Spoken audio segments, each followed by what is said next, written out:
হযরত শাহজালাল আন্তর্জাতিক বিমানবন্দরের থার্ড টার্মিনালের ৯৮% কাজ শেষ। পুরোপুরি চালু হতে আরও ৬ মাস লাগবে বলে জানিয়েছে সিভিল এভিয়েশন কর্তৃপক্ষ। সচিবালয়ে বিশ্ব পর্যটন দিবসের অনুষ্ঠানে বিমান চলাচল ও পর্যটন সচিব আরও জানান, দেশে ৫টি ট্যুরিজম হাব তৈরি করা হবে। সেন্ট মার্টিন দ্বীপে যেতে রেজিস্ট্রেশন করতে হবে এমন সিদ্ধান্ত ঝুলে আছে বলে জানান ট্যুরিজম বোর্ডের প্রধান নির্বাহী। রিপোর্টে জানাচ্ছেন মাহবুব কবির চপল। ওই সেন্ট মার্টিন দ্বীপ বা আমাদের দেশ কাউকে লিজ দেবো, তাহলে আমার ক্ষমতা থাকার কোনো অসুবিধা নেই, আমি যাই ইচ্ছেটা। সেন্ট মার্টিন দ্বীপ নিয়ে ষড়যন্ত্রের কথা বহুবার বলেছিলেন সাবেক প্রধানমন্ত্রী শেখ হাসিনা। সরকার পতনের পর ওই দ্বীপ নিয়ে চলছে নানা আলোচনা। পর্যটকদের সেখানে যেতে রেজিস্ট্রেশন করতে হবে এমন খবর ছড়িয়ে পড়লে শুরু হয় সমালোচনা। এর সত্যতা স্বীকার করে ট্যুরিজম বোর্ডের প্রধান নির্বাহী জানালেন, যে কারণে রেজিস্ট্রেশনের সিদ্ধান্ত নেওয়া হয়েছিল।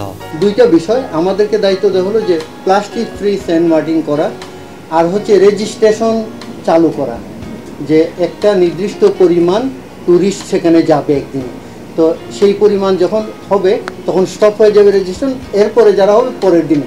তো এই প্রক্রিয়াগুলো নিয়ে কাজ হচ্ছিল, কিন্তু চূড়ান্ত হয় নাই। যেহেতু সর্বশেষ মিটিংয়ে এখানে একটি মিটিং হয়েছিল, তখনকার যিনি আমাদের মন্ত্রণালয়ের মাননীয় মন্ত্রী ছিলেন তার সভাপতিত্বে, এবং তখন সিদ্ধান্ত ছিল যে এটি কক্সবাজার ডেভেলপমেন্ট অথরিটি এই কাজটা করবে।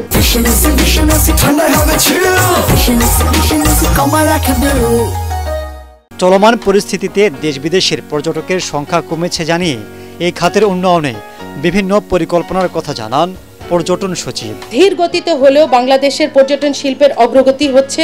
পর্যটন শিল্পের সার্বিক উন্নয়নের নীতিমালা হালনাগাদ সহ আমাদের ট্যুরিজম মাস্টার প্ল্যান চূড়ান্তকরণের প্রক্রিয়া আছে। অনুষ্ঠানে সিভিল এভিয়েশন কর্তৃপক্ষ হযরত শাহজালাল আন্তর্জাতিক বিমানবন্দরের ৩য় টার্মিনালের কাজের অগ্রগতি জানায়। এটি এবছর চালুর কথা থাকলেও সেটি হচ্ছে না বলে জানায় কর্তৃপক্ষ। 26টা অর্গানাইজেশন কাজ করে একটা এয়ারপোর্টে, তো এটাকে চালু করতে গেলে আমার এই 26টা অর্গানাইজেশনেরও কিন্তু কিছু ইকুইপমেন্ট, যেমন আমাদের প্রধান স্টেক হোল্ডার আছে আমাদের এনবিআর এর কিছু ইকুইপমেন্ট ওখানে ইনস্টল করতে হবে। ডিজিএফআই সমস্ত ওদের প্রত্যেকটা ইকুইপমেন্ট লাগবে। আমরা আশা করছি যে 2025-এর মাঝামাঝি আমরা এটা চালু করতে পারবো। ৩য় টার্মিনাল নির্মাণে খরচ হচ্ছে প্রায় 21,500 কোটি টাকা। মাহবুব কবির চপল, এটিএন বাংলা, ঢাকা।